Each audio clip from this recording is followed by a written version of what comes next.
It finally happened. It finally happened. Stephen A. Smith finally admits that he has been personally attacking Kyrie Irving.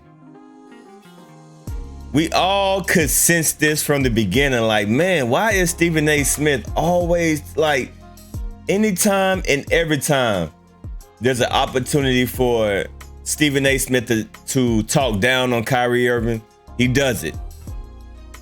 And now he finally admits that it's personal with him, that he has a personal situation with Kyrie Irving that will never be resolved. But Stephen A. Smith, I thought you said that you never get personal with people. You always keep it basketball related. But clearly everybody, Stevie Wonder could see that what you were doing to Kyrie was very personal. And you finally came out and admitted it. Now, Stephen A. Smith is on a podcast with, I don't know who dude this is. I don't know who this guy is. I don't know. This video just popped up on my timeline. And he talks about Kyrie and KD and breaks down other stuff. But what I want to highlight is him actually admitting that he has a personal issue with Kyrie Irving. I knew it.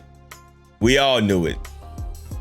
I spend far too much time slicing the dice and people up. You want to show my nice side? I want to show my nice Oh, side. babyface Stephen A. Yeah. Hey, let's talk about your last couple of days. Yeah, man. Because the NBA, is cooking currently. Yeah. Kyrie Irving gets traded out of Brooklyn to Dallas. They get a big win last night. Yep, He's leading scorer, I believe. Yep. Luka was out, so they're able to kind of maybe one and change. And you obviously cut a promo on Kyrie, and the world reacts to it. How do you see that all going in the future with you and Kyrie? What do you think? Like, he wins? You ever see you coming full? Kyrie, listen, here's the deal. Just your coverage of him. Here's the deal.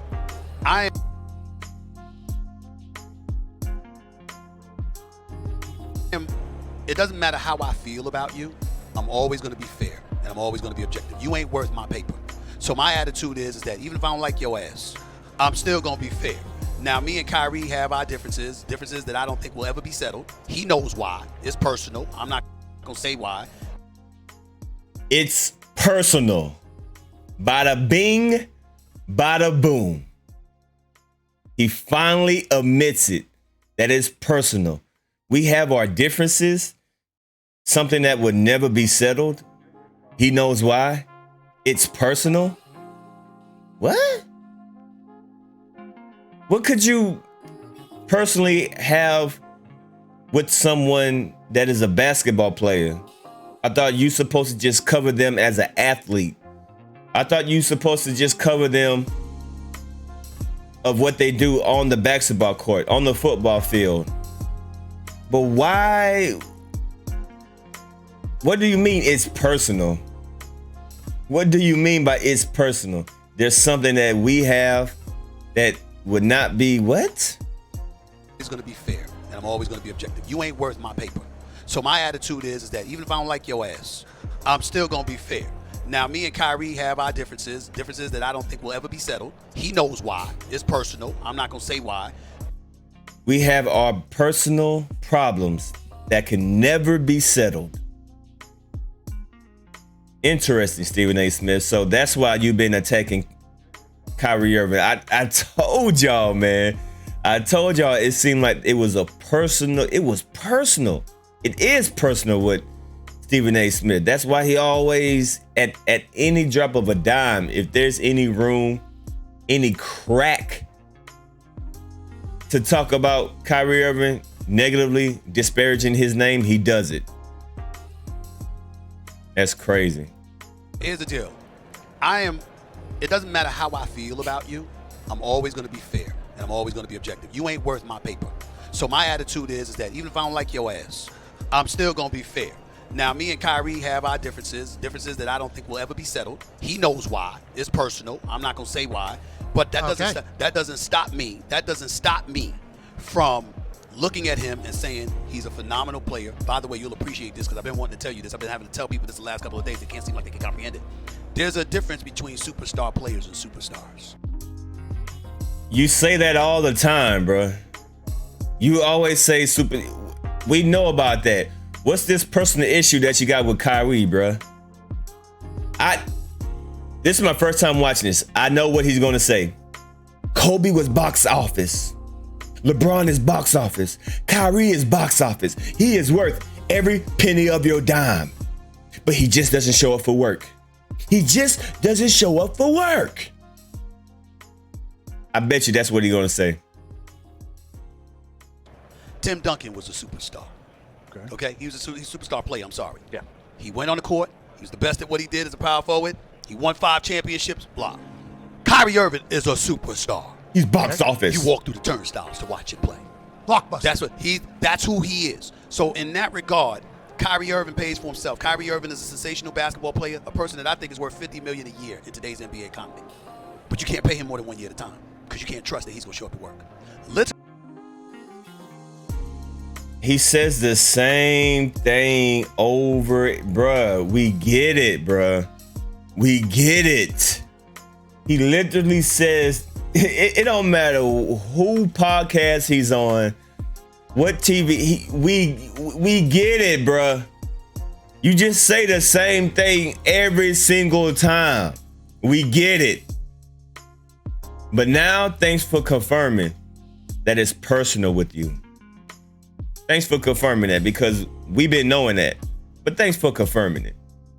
Literally over the last 3 years in Brooklyn, you literally walk through the loading dock area at times if you were a reporter to see if he would get off the bus. Because you never knew when he was going to play. And I'm talking about, I don't feel like playing today.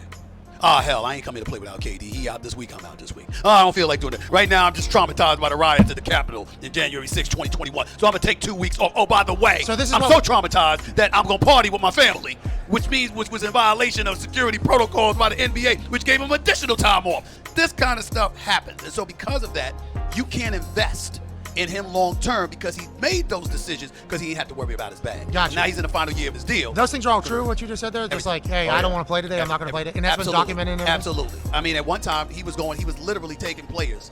After Steve Nash, the former coach, would conduct the practice, he would go and take players out of the locker room and bring them back on the basketball court to talk about what plays they should win. Very interesting. Obviously, it didn't work out there in Brooklyn for Kyrie or KD, who's now in Arizona. This was being talked about last year, right? And then there was a rap concert where they all hung out, Harden, Kevin Durant, and Psy. Yeah. I believe Psy was there. Their owner was there, and they get back on the same page. There was allegedly a coach or me. Now we're a year later. Kyrie asked for a trade. Kevin Durant gets traded. That's bananas. He's got 4 years left on a max. 3 after the season. So including this year, 4 years left on a max contract, and he's out of there. So Brooklyn just said, fuck it? Yes. Is that what happened? That's exactly what happened. They said enough's enough. I personally think, even though Mikal Bridges is a very, very good player, I personally believe you don't lose a caliber player of KD and Kyrie and not get one single All-Star back in return. That's me. But at the end of the day, you're Brooklyn, and it was so chaotic. It was such a mess that you made a decision that I'm going to get a multitude of players, a multitude of picks, and we're just going to start over. And that's what it is. And at the end of the day, how much worse can you do? KD, Kyrie, and James Harden was there. KD and Kyrie for 3.5 years. They have one playoff series victory to show for them. He just says the same thing over. I'm not about to listen to this. He literally just regurgitates the same thing over and over and over. We heard all these talking points on ESPN over and over again. He literally just repeats the same thing over and over again. But thank you for finally admitting the truth. Thank you for exposing yourself. We all could see that it's personal. And we all knew that was personal. But you just verified it. Now we all know the truth. That's what the people get them right? Halftime. You do anything? No, far too much time slicing the dice. Hey, let's talk about your last couple of days. They get a big win last night. You, he wins. You ever see you coming full? Kyrie, listen, here's the deal. Just your coverage of him. Here's the deal. It doesn't matter how I feel about you. I'm always going to be fair. And I'm always going to be objective. You ain't worth my paper. So my attitude is that even if I don't like your ass, I'm still going to be fair.